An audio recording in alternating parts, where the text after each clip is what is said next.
Hello, everyone. I do want to do a little plug for Elderwerks as well. When my parents had 30 days to move out of their apartment in Mount Prospect, I called Elderwerks to say, I need to place my parents into senior living. Even though I've been doing in the elder care space for 20 years, I know I'm going to the experts who know all the different senior communities. My mom passed, and my dad loves his place. So thank you to Elderwerks.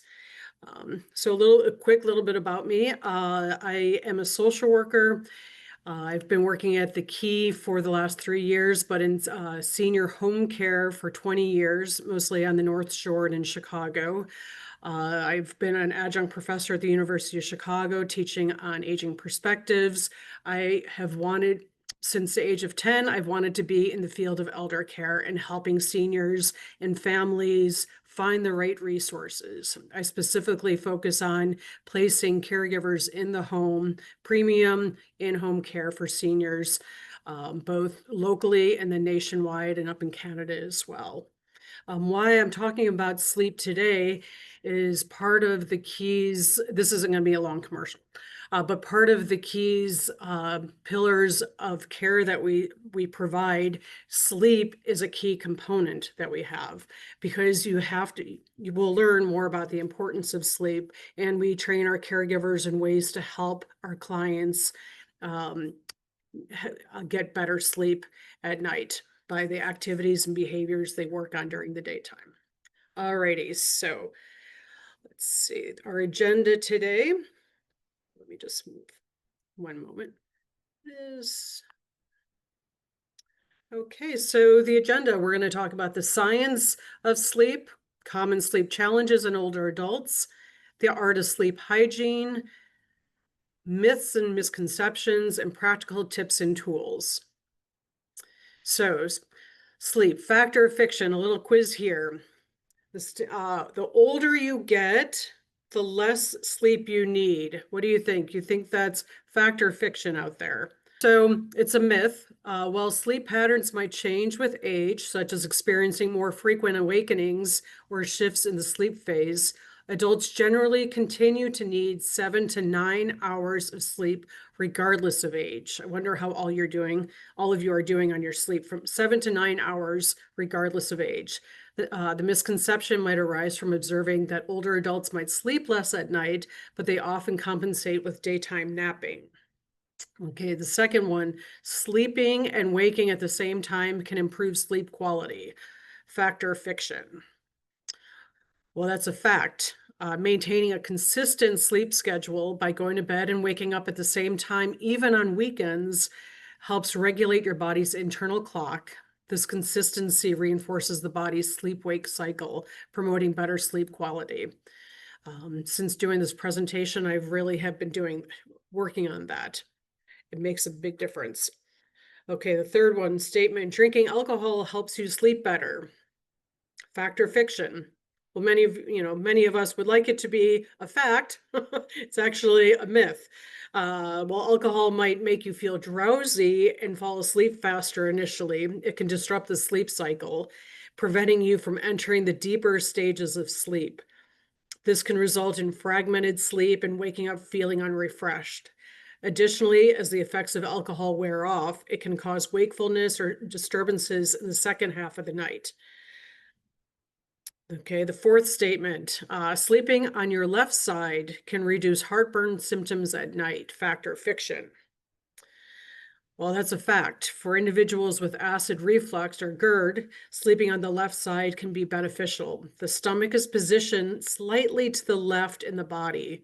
By sleeping on the left side, the conjunction between the stomach and the esophagus is kept above the level of gastric acid. making it less likely for acid to flow back into the esophagus, thus reducing harmful symptoms. All right. So let's start now by understanding what sleep is and why it's such a crucial part of our lives. Sleep isn't just a passive activity, it's an essential, complex process vital for our well being. The definition is sleep. Sleep is a natural state that we all experience regularly. It's characterized by a reduction in voluntary body movement, decreased reaction to external stimuli, and unique stages that cycle throughout the night. These stages, as you've probably heard, including REM, the rapid eye movement, and non-REM sleep, and each play a distinct role in our health and well-being. The importance of sleep. Sleep is not just about resting the body. It's a state where restoration and healing occur. Physically, it's the time when the body repairs itself. Our cells regenerate, tissues grow, and hormones that regulate growth and appetite are released. And then for the brain function and memory, one of the most fascinating aspects of sleep is its role in brain function and memory consolidation. During sleep, our brain processes the information from the day, forms memories, and makes connections. This is crucial for learning and retaining knowledge. Emotional and mental health. Sleep also has a profound impact on our emotional and mental health. Adequate sleep helps regulate our mood, reduce stress and anxiety levels, and improve overall mental health. It's a time when the brain processes emotions, which helps us cope with the challenges of the next day. Sleep also is energy conservation. It allows our body to conserve energy. It reduces our basal metabolic rate, giving our systems a much needed break. And then immune system support. I tell you, I don't know if you knew all of this. It's amazing how much sleep actually helps us. Let's see, it's also a time when our immune system is bolstered. Adequate sleep can improve immune function, helping to fend off illnesses and infections. In the metabolic health, finally, sleep plays a key role in maintaining metabolic health. It helps regulate hormones that control appetite, weight management, and the risk of chronic diseases like diabetes. In this segment, we'll explore the structure of sleep, which is categorized into two main types: non-rapid eye movement, NREM sleep, and rapid eye movement, REM sleep. Understanding these stages helps us appreciate how sleep functions and its importance. So NREM sleep is typically the first phase after falling asleep and consists of 4 stages. Stage 1, this is the initial stage where you're just drifting off to sleep. It's a light sleep phase where you can be easily awakened. During this stage, you might experience the sensation of falling, I know I do, and leading to sudden muscle contractions. Stage 2, as you enter stage 2, your body starts to relax more deeply.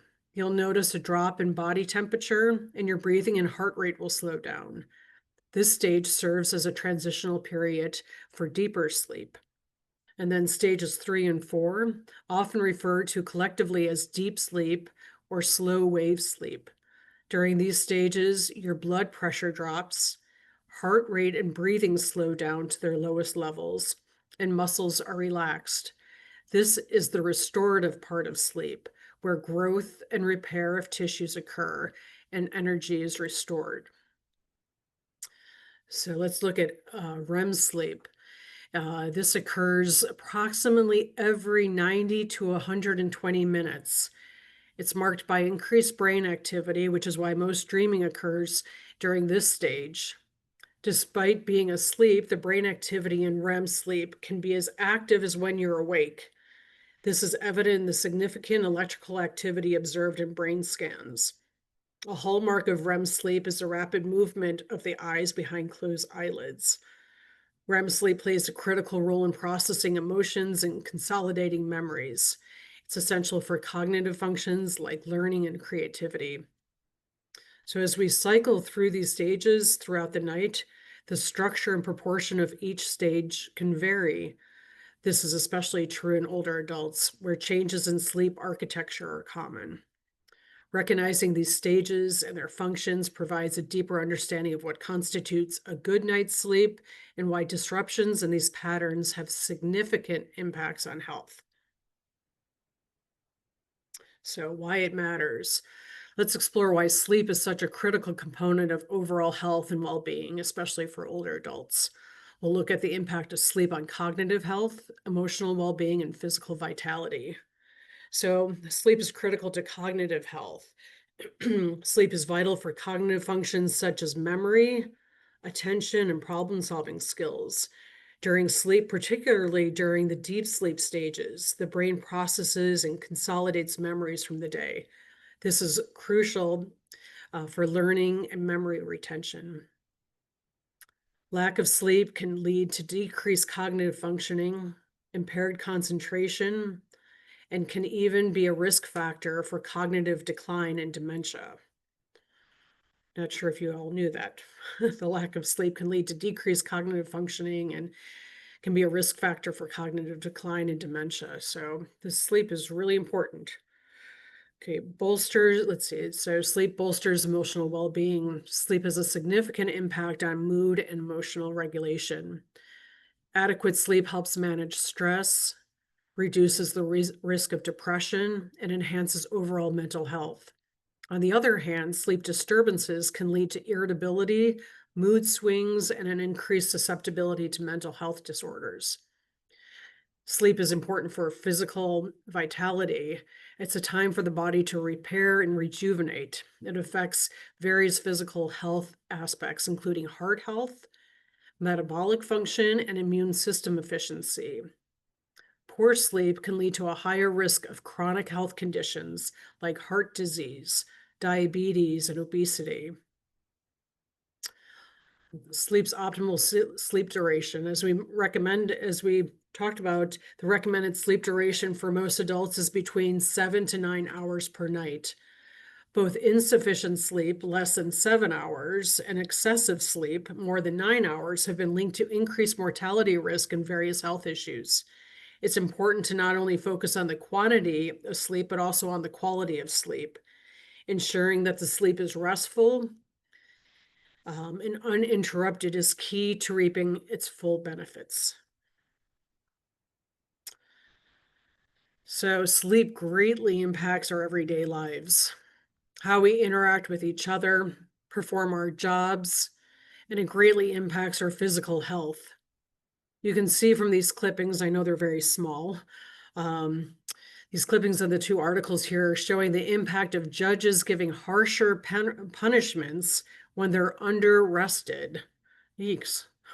Or how we see an uptick in heart attacks after daylight savings takes away an hour of our sleep. Wow.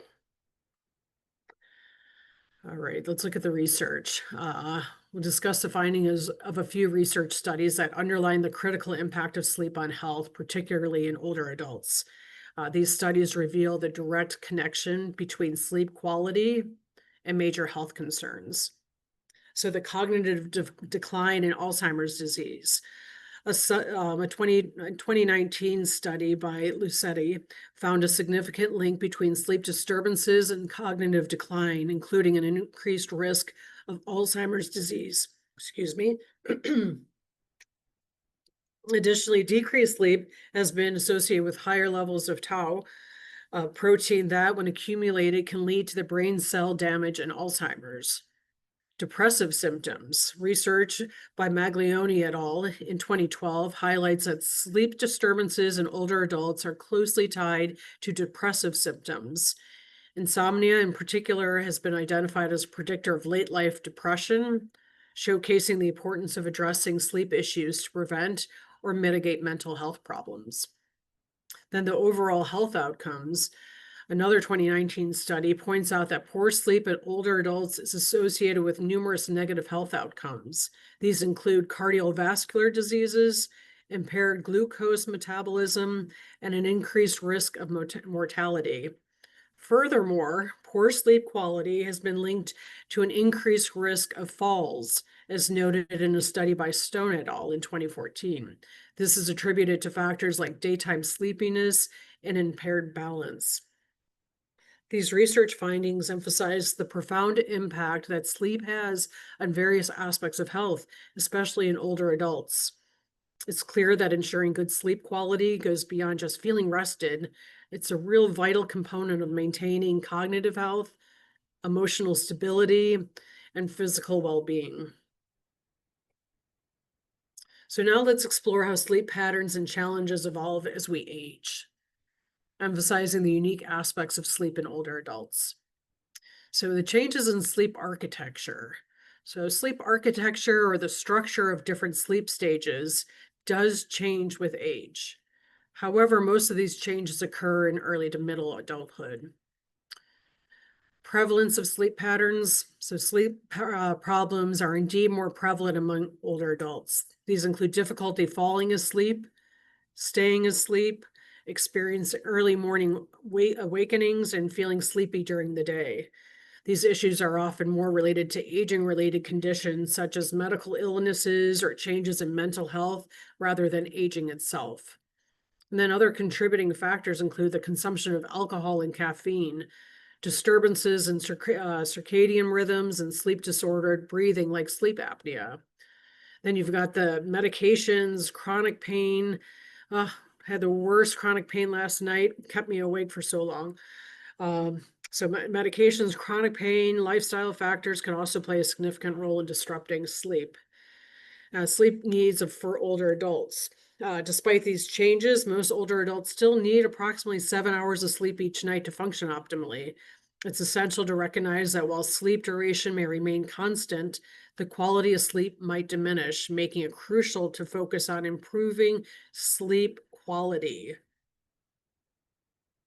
So here are some more sleep myths that I'd like to debunk here, particularly as they pertain to older adults, and provide the true answers to these misconceptions. So we've got the myth of older adults need less sleep. The truth is older adults need as much sleep as other adults, typically 7 to 9 hours. While sleep patterns may change with age, the quantity of sleep required remains consistent. Next myth, waking up frequently is normal for older adults. The truth, frequent waking is not a normal part of aging. It can be a sign of sleep disorders or other health issues and should be addressed with a healthcare provider. So if you're getting up to go to the bathroom all the time, or other reasons, definitely talk to your doctor about it and see what you can do. It's not a normal part of aging. Myth, daytime napping compensates for poor nighttime sleep. The truth is, while naps can be refreshing, they do not provide the same quality of rest as nighttime sleep and can actually disrupt night sleep patterns. Another sleep myth, sleeping pills or over-the-counter aids are a safe solution to sleep problems. Well, the truth is sleeping pills and the over-the-counter sleep aids are not always safe and can have side effects, especially for older adults. They should only be used under the guidance of a healthcare provider.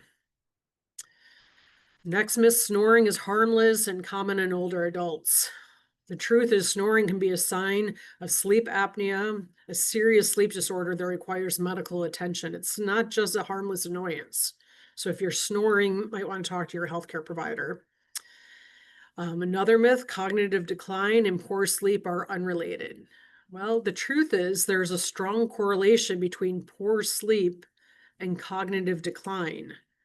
Sleep disturbances can exacerbate symptoms of dementia and cognitive impairment.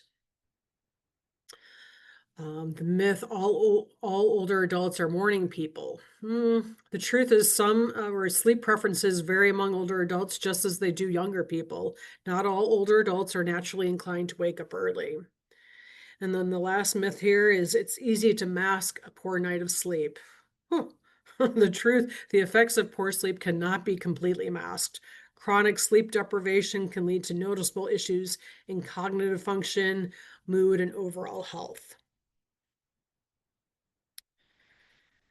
All right, now here we'll explore the psychological aspects of sleep and how perceptions and attitudes towards sleep can significantly impact quality. So defining good sleep.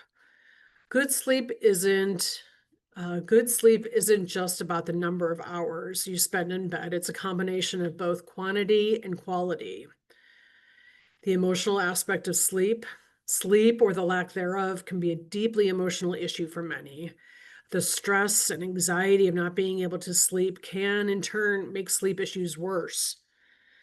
Sleep identification with sleep patterns, or self-identification with sleep patterns. Many individuals label themselves based on their sleep patterns, saying, I'm a bad sleeper. This identification can lead to a negative mindset that perpetuates the problem. Learn sleep behaviors, sleep preferences, routines, and patterns are often learned behaviors. For instance, and I love this term, revenge bedtime procrastination. Let me say that again, revenge bedtime procrastination. There's a name for doom scrolling on YouTube at night or anything else that you're doing. It is a phenomenon where people delay sleep to engage in leisure activities as a response to a lack of free time during the day. The good news is just as certain habits are learned, healthier sleep promoting habits can also be learned and incorporated into daily life. We'll go through those momentarily. Learning good sleep habits. By understanding that sleep habits are malleable, we can work towards adopting practices that promote better sleep. This includes establishing a regular sleep schedule, creating a conducive sleep environment, and engaging in relaxation techniques before bed. So we're going to do a little case study here. Mrs. B. We'll analyze a real life case study that illustrates common sleep challenges and patterns. This case study is about an individual who identifies as a lifelong lousy sleeper and how her daily activities and habits impact her sleep. So a little background here. The subject is an active senior with a packed schedule. She helps with her grandkids, serves on various committees, and attends to the growing care needs of her husband.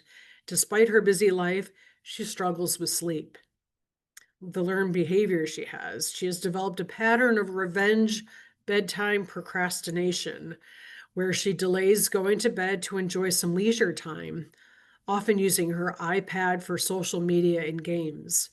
This behavior is a response to her packed daytime schedule.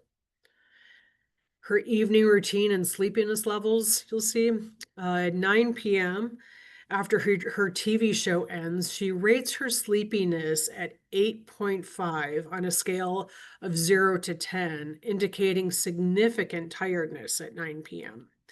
By 9:30 p.m., marked by asterisks, is when her body shows signs of readiness for sleep. However, instead of preparing for bed, she helps her husband with his bedtime routine, slightly reducing her perceived sleepiness to 8. And then at 9:40, she uses her iPad, which further decreases her sleepiness level to 7 due to the engaging nature of social media and games. And then by 11 p.m., she experiences growing anxiety as she notices the late hour, increasing her sleepiness back to 8. Finally, at midnight, she falls asleep, exhausted, with a sleepiness level of 10, still with her glasses on and iPad out. I wonder how many of us have done stuff like that. The analysis of this case study highlights how daytime activities, evening routines, and certain behaviors like bedtime procrastination significantly impact sleep quality and timing. The reduction in sleepiness after engaging with the iPad suggests the impact of blue light and engaging activities and delaying sleep onset. The increasing anxiety about the late hour and the inability to fall asleep earlier, despite feeling tired, points to a misalignment between her body's natural sleep cues and her actual bedtime. So the learning points here, this case study underlines the importance of listening to our body's natural sleep signals and the need to establish a relaxing pre-sleep routine. Hopefully from this presentation, you'll begin taking this like, okay, let me pay attention a little bit more to my body's natural sleep signals. And it also demonstrates how habits formed as a coping mechanism for a busy life can inadvertently lead to poor sleep quality.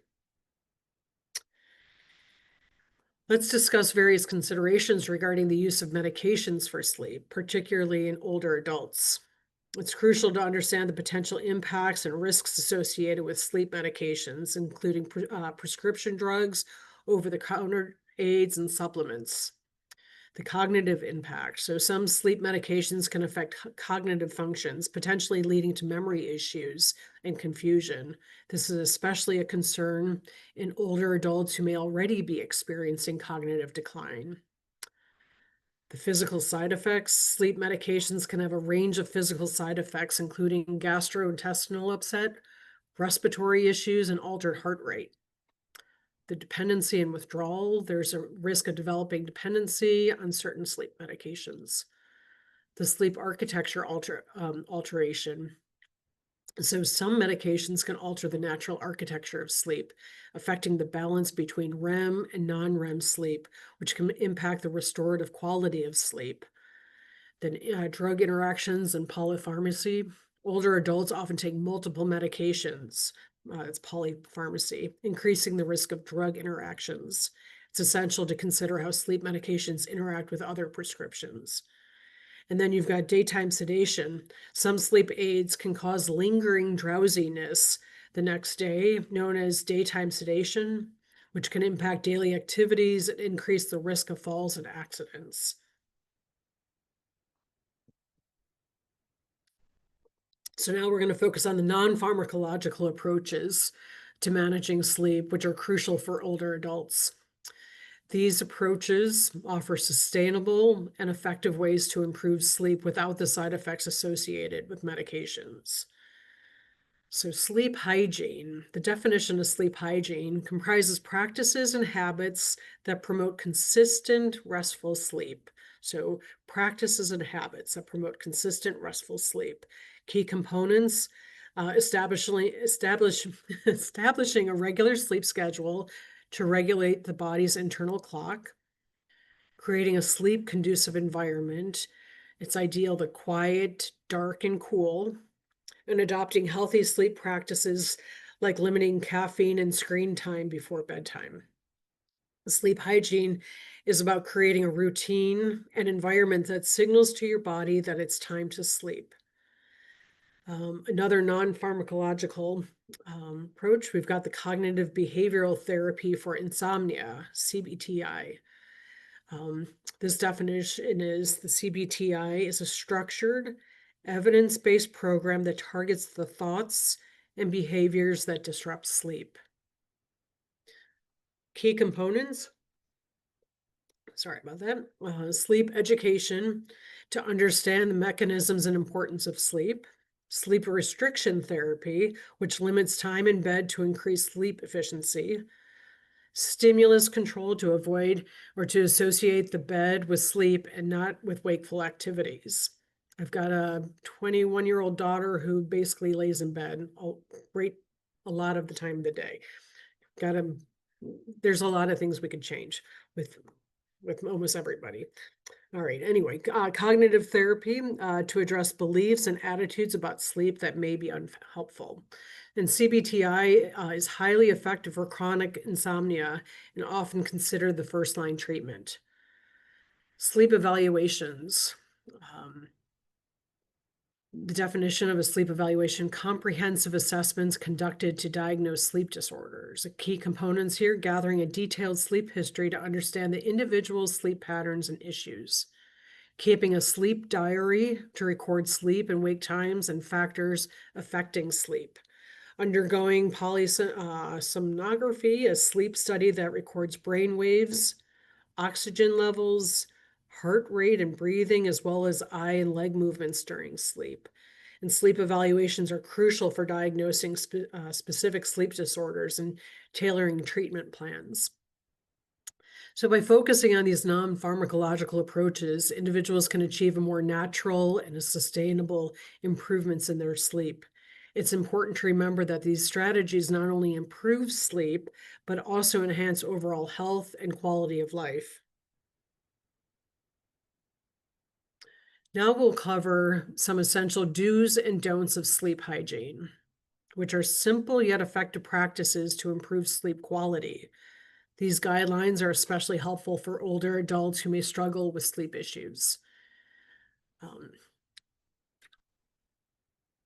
So do's of sleep hygiene: consistent wake and sleep times. Aim to go to bed and wake up at the same time every day, even on weekends. This consistency reinforces your body's sleep-wake cycle. That's something, these are things are in our control. Optimize your sleep environment. Ensure your bedroom is conducive to sleep. Dark, quiet, and cool. Consider using blackout curtains, earplugs, or a white noise machine if necessary. Aim for pleasantly tired. Engage in enough physical and mental activity during the day to feel pleasantly tired by bedtime. This can improve the ease and quality of your sleep. Leave bed if sleepless. If you can't fall asleep within 20 minutes, get out of bed. Engage in a quiet, non-stimulating activity until you feel sleepy. Also, limit naps. If you nap, limit it to 30 minutes and no later than 3 p.m. to avoid disrupting your nighttime sleep. That's really important. I'm going to say that one more time. If you nap, limit it to 30 minutes and no later than 3 p.m. to avoid disrupting your nighttime sleep. Are the don'ts of sleep hygiene: avoid bed for wakeful activities. Don't use your bed for watching movies, scrolling on your phone, and talking on the phone. Keep the bed reserved for sleep and intimacy only. Avoid going to bed hungry or too full. Don't go to bed on an empty stomach or overly full. Both can be distracting and hinder your ability to fall asleep. Also, limit alcohol and caffeine. Avoid it 4 to 6 hours before your bedtime. So maybe we'll all start day drinking, like 4 to 6 hours. Yikes! But 4 to 6, avoid it 4 to 6 hours before your bedtime, as they can disrupt sleep. Ignore the clock. This helped me a lot. I just turn my clock away, so when I wake up in the middle of the night, I have no idea what time it is, so it doesn't stress me out. So try not to look at the clock if you can't sleep. It can increase stress. Consider removing it from view. And then don't normalize daytime sleepiness. If you're experiencing regular daytime fatigue or sleepiness, don't assume it's normal. Seek a sleep evaluation to address potential underlying issues. So let's get back to Mrs. B. So now that we know some helpful do's and don'ts of sleep hygiene, let's look at our case, Mrs. B, and steps she took to implement proper sleep hygiene. So she did sleep tracking. She was aiming for consistency even on the weekends. Mrs. B was not tracking her sleep prior and began using a sleep diary and sleep tracking watch. She began dimming lights before bedtime during her winding down time. She created an optimal sleep environment exercise. Alarm clock got moved further away so that the light didn't distract Mrs. B or cause anxiety. Phone and iPad charging she put it away from her. Dark chocolate she had at lunch instead of dinner. And she got daytime light exposure. It's important to get outside and get the light shining in your eyes and get that light. And Mrs. B began using a sleep diary to help her understand her sleeping habits, what's working for her and what's not. At the company I work for, we have our very own proprietary sleep diary that we're going to share with you today. It's a great resource. Definitely, it's a 2-week diary you keep, and you'll be able to track and figure out what are you doing that's leading to good and bad sleeps, and hopefully change some behaviors. Then here are the results in Mrs. B's sleep cycles when implementing the sleep hygiene best practices. Look at the difference there of 3.5 hours of sleep to almost 7.5 hours. There are many tools that can help track sleep like this, such as the Apple Watch. Mrs. B's transformation. After implementing the sleep hygiene best practices we discussed, her sleep duration nearly doubled to 7.5 hours. This is a significant improvement, bringing her into the optimal range of sleep duration. The impact of sleep hygiene practices she did. This improvement underscores the effectiveness of simple sleep hygiene practices in enhancing both the quality and quantity of sleep. The changes Mrs. B made likely included establishing a consistent sleep schedule, optimizing her sleep environment, and adjusting her pre-sleep routines, things that we can all do. We encourage exploring the use of such technology like the Oura Ring, Apple Watch, Sleep Score app, and other sleep trackers to monitor and understand your sleep patterns better. Mrs. B's example is a testament to how incorporating good sleep hygiene practices coupled with the use of sleep tracking technology can lead to substantial improvements in sleep, which is essential for overall health and well-being. So just to say, how do we integrate this? We prioritize sleep in our care plans for our clients. We've got the pillars here that show the 6 core elements of our proprietary balanced care method approach to care. Each of these play a vital role in how we build out our care plans for our clients. But I'll draw your attention to the sleep well pillar for the example of how this information is taught to our caregivers regarding things like the importance of 7 to 8 hours per night, consistent bedtimes, avoiding heavy meals, blue light technology, and caffeine before bed. Sometimes people just say, I'm just going to get I'm just going to get a caregiver, just like a warm body to be there and take care of my loved one. At the key, we're premium, and we're looking at methods like this to say, let's look at different components to have a good life, a high quality life, and what do we need to help support our caregivers and supporting our clients. So as you saw, sleep is super important. So to be able to do things like that, all of these different behaviors and things that our caregivers can do, it helps. We put them into our care goals for our clients of improving their sleep habits and routine. And the client receiving care would have a caregiver who is creating a relaxing and consistent bedtime routine for the client who has been having sleep difficulties with each of these sleep hygiene tips we've talked about today. I know we had a client in one of these senior living communities. He had his night and daytimes reversed. He also had Alzheimer's, and his family hired our caregivers and our team to help that change. It took a while and 22 12-hour shifts, but our daytime caregiver was doing more during the daytime to get him more tired. And really, we looked at the different behaviors of what we can do so that he can then sleep through the night. So after a little bit, he had changed it and made a huge difference for the family. And then we were able to stop overnight caregiving for him. Other ways, just about the key, if you guys know of any older adults who are struggling with sleep, leading to impacted physical coordination or lowered cognition, reach out to us. Or if you've got someone concerned at night as they wander or frequently up during the night with the risk of falls, please look at the proprietary sleep diary that you'll get. I think Kristen's going to be emailing it to you. And then just know that the key caregivers can support with implementing better sleep hygiene practices. Or if you have a caregiver already, think about it. What can they do for you or for your loved one? Just please pay attention to that sleep. There are things you can do to help make sure your loved one gets better sleep.